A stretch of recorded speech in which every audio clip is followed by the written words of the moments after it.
आप लोग राष्ट्रीय स्तर पर यूपीएससी सिविल सर्विस यानी कि आईएएस का एग्जाम देखते हैं ना। और इसी तरह राज्यों में आप देखेंगे तो स्टेट पीसीएस का एग्जाम होता है, पीसीएस का एग्जाम होता है। और यूपी में अगर आप लोग आएंगे तो यूपी पीसीएस का एग्जाम होता है। यूपी पीएससी की बात कर रहा हूं मैं। और इस एग्जाम की आप लोग जब तैयारी करते हैं तो बहुत सारे सवाल आप लोगों के दिमाग में होते हैं कि इसके लिए क्या योग्यता होनी चाहिए, कितनी शिक्षा जरूरी है, कितनी उम्र होनी चाहिए, कितने तरह के क्वेश्चंस पेपर होते हैं, माइनस मार्किंग होती है यानी कितने स्टेज में होता है, कितने चरण में होते हैं पेपर, कितने नंबर के होते हैं, कितने घंटे का टाइम मिलता है, किन पेपर की आप देखिए फाइनल मेरिट लिस्ट बनती है जिसके आधार पर आपको पद मिलता है। इस तरह के तमाम सवाल आपके दिमाग में रहते हैं। तो आज हम लोग यूपी पीसीएस के बारे में एक सामान्य जानकारी देख लेंगे और इसका एग्जाम पैटर्न भी देख लेंगे। और मैं इतना यकीन के साथ कह सकता हूं कि आपके दिमाग में कोई भी सवाल होगा यूपी पीसीएस एग्जाम से संबंधित तो आप लोगों के सभी सवालों के जवाब बहुत ही आसान शब्दों में यहां मिल जाएंगे। इससे पहले आप लोगों को बता दूं यूपीएससी एग्जाम के बारे में हम लोगों ने बहुत सारी क्लासें ली हुई हैं। बस इतना कह सकते हैं कि अगर आपके दिमाग में यूपीएससी एग्जाम से संबंधित कोई भी डाउट है, कोई भी सवाल है, तो यूपीएससी एग्जाम के नाम से जो प्ले लिस्ट सूची बनी हुई है इसे आप लोग कवर कर लीजिएगा। एमपीपीएससी वालों, आप लोगों के लिए भी बहुत सारी क्लासें कवर की हुई हैं। एमपीपीएससी एग्जाम के नाम से जो प्ले लिस्ट सूची बनी हुई है इसे आप लोग कवर कर लीजिएगा। एनसीईआरटी किताबें पढ़नी जरूरी है और समय रहते हुए पढ़ लीजिए आप लोग। तो कौन कौन सी पढ़नी है, कहाँ मिलेंगी, ये NCERT books for UPSC PSC के नाम से जो प्ले लिस्ट सूची बनी हुई है इसे आप लोग कवर कर लीजिएगा। अब हम लोग चलते हैं पहले उत्तर प्रदेश को और उत्तर प्रदेश के बारे में जानते हैं। देखिए ये हमारा प्यारा भारत है। क्या है? भारत है। यही आप देखेंगे ये उत्तर प्रदेश है, इसकी राजधानी लखनऊ आपको देखने को मिलेगा। और आप देखेंगे उत्तर प्रदेश को राज्य कब बनाया गया था? 24 जनवरी 1950 में से राज्य बनाया गया था। और आप देखेंगे कि इसकी अंतर्राष्ट्रीय सीमा नेपाल से लगती है। राज्यों में बिहार, झारखंड, छत्तीसगढ़, मध्य प्रदेश, राजस्थान, हरियाणा, हिमाचल प्रदेश, उत्तराखंड। और केंद्र शासित प्रदेश दिल्ली से लगती है। टोटल आप देखेंगे 8 राज्यों से लगती है और एक केंद्र शासित प्रदेश से लगती है। सबसे ज्यादा राज्यों से इसकी सीमा लगती है और राजनीति की दृष्टि से भी काफी महत्वपूर्ण है। और ऐसा कहा जाता है कि जो दिल्ली की गद्दी है ना उसका रास्ता उत्तर प्रदेश लखनऊ से होकर जाता है और अधिकतर प्रधानमंत्री उत्तर प्रदेश से ही निकल के आए हुए हैं। यहां विधानसभा में 403 सीटें हैं, विधान परिषद में 100 सीटें हैं, राज्यसभा में 31 सीटें हैं, लोकसभा में 80 सीटें देखने को मिलेगी। सबसे ज्यादा सीटें यहां देखने को मिलेंगी। और देखिए जिस तरह से यूपीएससी का एग्जाम कौन करवाता है? संघ लोक सेवा आयोग करवाता है। और संविधान के भाग अगर आप लोग 14 को पढ़ेंगे तो एक संविधानिक संस्था है। क्या है? संविधानिक संस्था है। और अनुच्छेद 315 से 323 तक संघ और राज्यों के तहत सेवाएं जो होती है ना उनका ये क्या करवाता है? ये संस्था करवाती है। और इसी में आप देखेंगे अनुच्छेद 315 से लेकर 323 तक राज्यों के लिए राज्य लोक सेवा आयोग की बात की गई है। और उन्हीं में से एक है आपका उत्तर प्रदेश लोक सेवा आयोग, जिसकी स्थापना कब हुई थी? 1 अप्रैल 1937 में उत्तर प्रदेश लोक सेवा आयोग की स्थापना हुई थी। अब आप लोग कहोगे कि यह संस्था करवा देती है पेपर, ठीक है, अच्छी बात है। लेकिन इस एग्जाम की तैयारी के लिए, इस एग्जाम का पेपर अगर आपको देना है, फॉर्म आप लोगों को भरना है, तो आपके पास कौन सी शिक्षा होनी चाहिए, कितनी उम्र होना चाहिए? तो याद रखिए आप लोगों के पास एक डिग्री जरूरी है। यानी कि कहने का मतलब है कि आप लोग 12वीं करते हैं ना, उसके बाद आप लोग देखते होंगे बीए करते हैं, बीएससी करते हैं, बीकॉम करते हैं या नहीं, बीई करते हैं। इनमें से एक डिग्री आप लोगों के पास होना चाहिए। अब आप लोगों का एक और मन में सवाल आता है कि फर्स्ट डिवीजन चाहिए, सेकंड डिवीजन चाहिए या पास होना चाहिए। तो यहां डिवीजन का कोई मतलब नहीं है, ग्रेड का कोई मतलब नहीं है, बस आपको डिग्री यानी कि ग्रेजुएशन में पास होना चाहिए, स्नातक में आपको पास होना चाहिए। यहां कोई मतलब नहीं है कि आपकी 100 में 100% बने या आप देखिए कि आप केवल पास हुए हैं। पास होना यहां जरूरी है बस। फिर आप लोगों के मन में एक और सवाल आता है कि इस पेपर की तैयारी करनी हमें, तो हमारी एज कितनी होनी चाहिए? तो कम से कम आपकी 21 साल एज होनी चाहिए। कितनी? 21 साल, 21। और अधिकतम कितनी रखी गई है? 40 साल। कितनी? 40 साल रखी गई है। तो ये आप लोग जरूर याद रखिएगा। और अलग अलग वर्गों के लिए अलग अलग छूट भी दी जाती है। अब आप देखिए कुछ ऐसे भी पोस्ट होते हैं, पद होते हैं जिनमें आप देखते हैं कि फिजिकल भी जरूरी रहता है। जैसे आप लोग देखिए उनमें से एक है, क्या है, सहायक वन संरक्षक, और जिसमें आप देखते हैं कि आप अगर पुरुष हैं तो आपको 163 हाइट होना चाहिए सेंटीमीटर में, और फीमेल हैं आप लोग तो 150 सेंटीमीटर होनी चाहिए आपकी हाइट। तो ये सब आप देखेंगे फिजिकल वालों के लिए है। जो आप लोग देखेंगे कि जो रेंज ऑफ फॉरेस्ट ऑफिसर होते हैं उसमें फिजिकल दौड़ मौड़ होती है ना, तो उन्हीं की बात हो रही है। अब बात होती है कि इसमें पेपर कितने होते हैं। तो आपको बता दूं कि यूपी पीसीएस में 3 स्टेज होते हैं, 3 चरण में ये परीक्षा होती है। सबसे पहले आप लोग जब फॉर्म भर देंगे तो कुछ महीने के बाद आपको प्रारंभिक प्रीलिम्स देखने को मिलेगा, प्रारंभिक परीक्षा देखने को मिलेगी। अब प्रारंभिक परीक्षा में क्वेश्चंस किस तरह के आते हैं, वस्तुनिष्ठ प्रकार के, यानी कि कहने का मतलब है कि बहुविकल्पीय क्वेश्चंस आते हैं।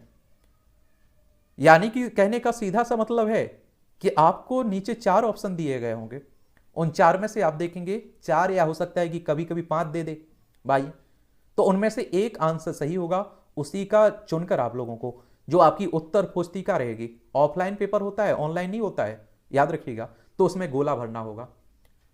अब गोला भरना होगा तो आप लोगों को एक और बात बता देता हूं कि गोला भरते समय उस उत्तर पुस्तिका को जब आप लोग भरते हैं ना तो बड़ा ध्यान से भरा करिएगा। अगर एक बार गलती हो जाती है तो उसमें सुधार की कोई गुंजाइश नहीं रहती है, ये आप लोग ध्यान दीजिएगा। तो प्रारंभिक परीक्षा आपकी वस्तुनिष्ठ प्रकार की होती है, और जब आप लोग प्रीलिम्स पास कर लेते हैं तो आप पहुंचते हैं मुख्य परीक्षा में। कहां पहुंचते हैं, मुख्य परीक्षा में। और मुख्य परीक्षा मेन परीक्षा आपकी लिखित होती है। आंसर राइटिंग आप लोग करते थे ना, एक क्वेश्चन दिया रहता है, वहां आप देखते हैं 100 शब्दों में 200 शब्द में क्वेश्चन के आंसर लिखना होता है, तो ये लिखित परीक्षा होती है। और जब आप लोग मुख्य परीक्षा पास कर लेते हैं तो आपका इंटरव्यू होता है, साक्षात्कार होता है, ये व्यक्तित्व परीक्षण है। इसमें कोई सिलेबस नहीं है, ये आप लोगों को याद होना चाहिए, ये आपकी पर्सनालिटी टेस्ट है, आपसे कहीं का भी कुछ भी क्वेश्चन पूछा जा सकता है। तो ये 3 स्टेज में आपको देखने को मिलती है यूपीपीसीएस परीक्षा। सबसे पहले हम लोग प्रीलिम्स की बात करते हैं, प्रारंभिक परीक्षा की बात करते हैं। तो प्रारंभिक परीक्षा 3 चरणों की चयन प्रक्रिया का पहला दौर है, यानी कि पहला दौर है। इसे आप लोग सामान्यतः देखिए, शादियों से जोड़कर देख लीजिए। मैं इतना कहता हूं कि आपको समझ में आना चाहिए, चाहे फिर कहीं से भी कुछ भी उठाकर आप लोग सोचिए, समझिए और समझिए। आपने देखा होगा शादी होती है तो आप देखेंगे कि पुरानी पद्धति की मैं बात कर रहा हूं, लव मैरिज की बात नहीं कर रहा हूं।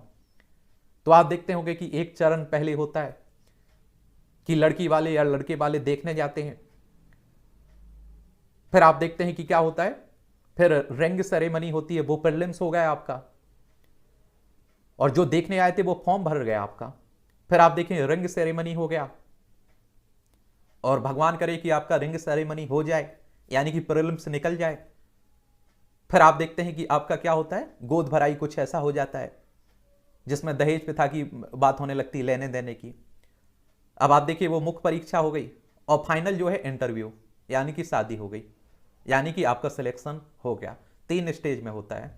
अब कुछ लोग हंसेंगे, लेकिन मुझे लगता है कि समझ में आना चाहिए। और इसमें मुख्य परीक्षा और इंटरव्यू मेन होता है, उन्हीं के आधार पर आपका सिलेक्शन होता है और आपको पद मिलता है। तो यूपीपीसीएस द्वारा प्रारंभिक परीक्षा मुख्य परीक्षा के लिए सीमित उम्मीदवारों को शॉर्ट लिस्ट करने के लिए आयोजित की जाती है। यानी कि आप देखिए अगर प्रीलिम्स ना होता तो सभी मुख्य परीक्षा में बैठ जाते, जो तैयारी कर रहे हैं या नहीं कर रहे हैं सभी भर जाते। तो इस सरकार ने क्या किया है, इस आयोग ने ये किया है कि भाई जो सीरियस तैयारी कर रहा है, जिसे लगता है कि उसका सिलेक्शन हो जाएगा, वही मुख्य परीक्षा में पहुंचे। इसके लिए प्रीलिम्स रख दिया कि अधिकतर प्रीलिम्स में छटनी हो जाएगी, बाहर हो जाएंगे जो पढ़े लिखे नहीं है, जो पढ़ते नहीं है। और इस चरण में अर्हता प्राप्त करने वाले उम्मीदवार को ही अगले चरण यानी कि मुख्य परीक्षा में शॉर्ट लिस्ट किया जाएगा। यानी कि प्रीलिम्स पास करने के बाद ही आप मुख्य परीक्षा में पहुंच पाएंगे। और यूपीपीसीएस प्रारंभिक परीक्षा में 2 पेपर होते हैं और दोनों अनिवार्य पेपर हैं। पहले पेपर को आप लोग सामान्य अध्ययन पेपर 1 कहते हैं और दूसरे को सामान्य अध्ययन पेपर 2 कह देते हैं, सीसेट भी कह देते हैं दूसरे पेपर को। और एक ही दिन में दोनों पेपर खत्म हो जाते हैं, ये भी याद रखिएगा आप लोग। और इसमें आप देखेंगे पेपर 2 है ना, जो सीसेट है ना, एक क्वालिफाइंग पेपर है जिसमें न्यूनतम अंक आपके 33% निर्धारित किए गए हैं। और मुख्य परीक्षा के लिए उम्मीदवारों को शॉर्ट लिस्ट करने के लिए पेपर 2 में प्राप्त अंकों की गणना नहीं की जाती है। लेकिन, और ये लेकिन बहुत महत्वपूर्ण है, कि अगर आप देखिए कि दूसरे पेपर में सी सेट में अगर 33% से कम नंबर आते हैं और पहले पेपर में सामान्य अध्ययन का जो पहला पेपर है उसमें अगर आप देखिए कि आपके 200 नंबर में से 200 भी आ जाते हैं, तब आप मुख्य परीक्षा में नहीं पहुंच पाएंगे। तो सी सेट को 33% लाना नंबर अनिवार्य है, तभी आगे आप लोग पहुंच पाएंगे। तो ये याद रखिएगा आप लोग। और इसमें आप देखते हैं कि सामान्य अध्ययन पेपर जो पहला होगा, पहली पाली में होगा, जिस दिन आपका पेपर होगा, उसमें 150 क्वेश्चंस आपको दिए होंगे, 150 प्रश्न दिए होंगे और ये 200 नंबर के रहेंगे और 120 मिनट का आपको समय रहेगा, यानी कि 2 घंटे का आपके पास समय रहेगा। फिर आप लोगों का पहला पेपर हो जाएगा तो कुछ टाइम आप लोगों को रेस्ट के लिए मिलेगा और उसके बाद उसी दिन दूसरा पेपर होगा, जिसे सी सेट कह देते हैं या सामान्य अध्ययन सेकंड कह देते हैं। इसमें आप लोगों को 100 क्वेश्चंस देखने को मिलते हैं, 200 नंबर का रहता है और 120 मिनट आपके पास रहते हैं, 2 घंटे का समय रहता है। और ये भी आपका बहुविकल्पीय होता है, ठीक है, वैकल्पिक होता है, तो ये आप लोग याद रखिएगा। और प्रीलिम्स के दोनों पेपर 200 अंकों के वस्तुनिष्ठ प्रकार के होते हैं और प्रत्येक पेपर के लिए 120 मिनट यानी कि 2 घंटे का टाइम आपको मिलता है। और दोनों पेपर में चिन्हित किए गए प्रत्येक गलत उत्तर के लिए 1/3 अंक की नकारात्मक अंकन है, यानी कि यूपी पीसीएस में निगेटिव मार्किंग है। क्या है? माइनस मार्किंग है, ये आप लोग याद रखिएगा। मान लीजिए कि मैंने किसी क्वेश्चन का आंसर दिया और वो गलत हो जाता है मुझसे, तो आप देखेंगे कि उसका नंबर तो मुझे मिलेगा ही नहीं है, लेकिन जो हमारा सही होगा उसमें से भी कुछ काटा जाएगा, यानी कि हमें दंड के रूप में अपने अंक देने होंगे कुछ। यहां एक और सवाल उठता है कि मान लीजिए हमें किसी क्वेश्चन का आंसर नहीं आ रहा है और हम छोड़ देते हैं, तो देखिए भाई उसका ना तो आपको वो अंक मिलेगा और ना ही आपको कुछ देना पड़ेगा, और इसीलिए छोड़ देते हैं कई लोग क्वेश्चंस, तो उसका ना तो मिलता है और ना ही देना पड़ता है, ये आप लोग याद रखिए। यदि किसी प्रश्न के लिए आवंटित अंक 2 अंक का है तो प्रश्न गलत उत्तर देने पर आप देखिए 0.66 अंक काट लिए जाते हैं 2 अंक में से, ठीक है। और सिविल सेवा प्रारंभिक परीक्षा का पेपर सेकंड एक आरक पेपर है जिसमें न्यूनतम योग्यता 33% आपको बता दी है। अब 33% से कितना भी ज्यादा आ जाए उससे फर्क नहीं पड़ता, लेकिन कम नहीं आना चाहिए। और मूल्यांकन के उद्देश्य से उम्मीदवारों को प्रारंभिक परीक्षा के दोनों पेपरों में उपस्थित होना अनिवार्य है और इसलिए एक उम्मीदवार को अयोग्य घोषित कर दिया जाएगा यदि वह दोनों पेपर में उपस्थित नहीं होता है। और एक याद रखिएगा, यहां अटेम्प्ट्स का कोई मतलब नहीं है। जिस तरह से यूपीएससी में आप देखते हैं कि अटेम्प्ट गिने जाते हैं, यूपी पीसीएस में, स्टेट पीसीएस में अभी तक तो नहीं गिने जाते हैं, ठीक है, ये आप लोग याद रखिएगा। और प्रारंभिक परीक्षा मुख्य परीक्षा के लिए सीमित उम्मीदवारों को शॉर्ट लिस्ट करने के लिए आयोजित की जाती है और प्रारंभिक परीक्षा में प्राप्त अंकों को अंतिम परिणाम जो मेरिट लिस्ट बनती है ना उसमें शामिल नहीं किया जाता है। यानी कि प्रीलिम्स पास कर लिया और आप मुख्य परीक्षा में पहुंच गए, प्रीलिम्स का यही काम खत्म हो जाएगा, ठीक है। फिर आपका आता है मेन परीक्षा, मुख्य परीक्षा आती है, मेंस आता है। तो मेंस परीक्षा सिविल सेवा परीक्षा के दूसरे चरण का गठन है, यानी कि दूसरा स्टेज है ये आपका। और प्रारंभिक परीक्षा में सफलतापूर्वक उत्तीर्ण होने के बाद ही उम्मीदवारों को यूपी पीसीएस मेंस लिखने की अनुमति दी जाती है। जो प्रीलिम्स पास कर लेते हैं वो अब मुख्य परीक्षा में पहुंचेंगे। और यूपी पीसीएस मुख्य परीक्षा में आप लोगों को लिखना होता है, आंसर लिखने होते हैं और इसमें 8 पेपर होते हैं। कितने? 8 पेपर होते हैं। ये नया सिलेबस है, नया पैटर्न है, याद रखिएगा। इसमें पहला पेपर सामान्य हिंदी का होता है, 150 नंबर का होता है और 3 घंटे का आपको समय मिलता है। इसमें पहला पेपर मुख्य परीक्षा में सामान्य हिंदी का होता है और इसमें आप देखेंगे 150 नंबर आपको दिए होंगे और 3 घंटे का आपको समय मिलेगा। दूसरा पेपर निबंध का होगा, 150 नंबर का होगा और कितने? 3 घंटे का आपको समय दिया जाएगा। फिर आप देखेंगे तीसरा पेपर सामान्य अध्ययन पहला होगा, ये 200 नंबर का रहेगा और 3 घंटे का आपको समय मिलेगा। और सामान्य अध्ययन सेकंड ये पेपर चौथा पेपर है, ये 2 घंटे का होगा, 200 नंबर का होगा, 3 घंटे का समय मिलेगा। पेपर 5वां आपका सामान्य अध्ययन थर्ड होगा, ये 200 नंबर का रहेगा, 3 घंटे का समय रहेगा। पेपर 6 आप देखेंगे सामान्य अध्ययन 4 रहेगा, 200 नंबर का रहेगा, 3 घंटे का समय रहेगा। पेपर 7 आप देखेंगे सामान्य अध्ययन 5 ये उत्तर प्रदेश स्पेशल इसमें रहेगा, 200 घंटे का रहेगा और 3 घंटे का समय आपको देखने को मिलेगा। और ये आप देखिए यही नए जुड़े हुए हैं। पेपर 8 सामान्य अध्ययन 6, इसमें 2 घंटे का समय रहेगा और कितना 200 नंबर का रहेगा, 3 घंटे का समय रहेगा। ये भी आपका उत्तर प्रदेश स्पेशल है। और आप देखेंगे ऑप्शनल रहता था ना, वो हट चुका है और इन्हें जोड़ दिया गया 7वें पेपर को 8वें पेपर को। ठीक है, एक बार फिर से देख लीजिए। पहला पेपर मुख्य परीक्षा में सामान्य हिंदी का होगा, 150 नंबर रहेंगे, इसके अंक कितने रहेंगे 150, 3 घंटे का समय रहेगा। दूसरा पेपर निबंध का रहेगा, 150 नंबर का रहेगा, 3 घंटे का समय रहेगा। तीसरा पेपर आप देखिए सामान्य अध्ययन पहला रहेगा, 200 नंबर का रहेगा, 3 घंटे का समय मिलेगा।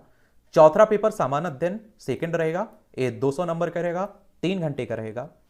पांचवा पेपर सामान्य अध्ययन थर्ड रहेगा, ये 200 नंबर का रहेगा, 3 घंटे का समय रहेगा। पेपर 6 आप देखेंगे सामान्य पेपर छठवा सामान्य अध्ययन 4 रहेगा, ये 200 नंबर का रहेगा और 3 घंटे का समय रहेगा। पेपर 7वां पेपर 7 ये सामान्य अध्ययन 5वां है, 200 नंबर का रहेगा, 3 घंटे का समय रहेगा। उत्तर प्रदेश स्पेशल इसमें रहेगा। आगे हम लोग सिलेबस में बात करेंगे, आप लोगों को परेशान नहीं होना है। पेपर 8वां ये सामान्य अध्ययन 6 रहेगा, 200 नंबर का रहेगा और 3 घंटे का आपको समय मिलेगा। और इस तरह से मुख्य पेपर के लिए परीक्षा की अवधि 3 घंटे होगी, हर पेपर के लिए 3 घंटे का समय रखा गया है। और यूपीपीसीएस का मेंस परीक्षा कुल 1500 अंकों की रहेगी, 1500 नंबर की रहेगी। और सभी 8 पेपर स्कोरिंग प्रकृति के हैं, उनके अंक में अंतिम मेरिट लिस्ट में शामिल किए जाते हैं। तो इसलिए आप देखते हैं कि मुख्य परीक्षा आंसर राइटिंग आप लोगों के लिए कहते हैं कि यही सफलता का मंत्र है कि जिसका आंसर राइटिंग और आप देखिए मुख्य परीक्षा में स्कोर कर लिया, उसका सफल होना तय है। एक उम्मीदवार को सामान्य हिंदी के अनिवार्य पेपर में एक न्यूनतम अंक प्राप्त करने की आवश्यकता होगी, जैसा कि सरकार या आयोग द्वारा निर्धारित किया जाए, ये देखने को मिलेगा। फिर आप देखेंगे आप लोगों ने मुख्य परीक्षा पास कर ली है, तो अंतिम जो पड़ाव रहेगा, चरण रहेगा, ये इंटरव्यू का रहेगा और इसके लिए आपके पास 100 अंक रहेंगे, 100 नंबर का रहेगा। साक्षात्कार आपका 100 नंबर का रहेगा। और उम्मीदवार का साक्षात्कार एक बोर्ड द्वारा होगा, जिसके सामने उम्मीदवार की परिचय वृत्त का अभिलेख होगा, यानी कि सामने कुछ लोग बैठे होंगे, महारथ बैठे होंगे और आप सामने बैठ के आपसे डायरेक्ट क्वेश्चंस पूछेंगे मौके। ठीक है, यह साक्षात्कार इस उद्देश्य से होगा कि सक्षम और निष्पक्ष प्रेक्षकों को का बोर्ड यह जान सके कि उम्मीदवार लोक सेवा के लिए व्यक्तित्व की दृष्टि से उपयुक्त है या नहीं है। और इस तरह से आप देखेंगे कि आपका चयन होता है यूपीपीसीएस में, यूपीपीएससी में। तो प्रीलिम्स होगा, प्रीलिम्स अगर आप लोग पास करते हैं तो मुख्य परीक्षा में पहुंचेंगे और मुख्य परीक्षा पास करेंगे तो इंटरव्यू में पहुंचेंगे। और मुख्य परीक्षा और इंटरव्यू के नंबरों के आधार पर आपकी मेरिट लिस्ट बनती है और आपको कोई पद मिलता है। तो यूपीपीसीएस की एक सामान्य जानकारी होगी और पैटर्न होगा। अगली क्लास में हम लोग प्रीलिम्स का सिलेबस देखेंगे। क्या देखेंगे? प्रीलिम्स का सिलेबस देखेंगे। अब आपका कोई सवाल हो मेरे लिए, सुझाव हो तो नीचे आप लोग बता सकते हैं। ठीक है।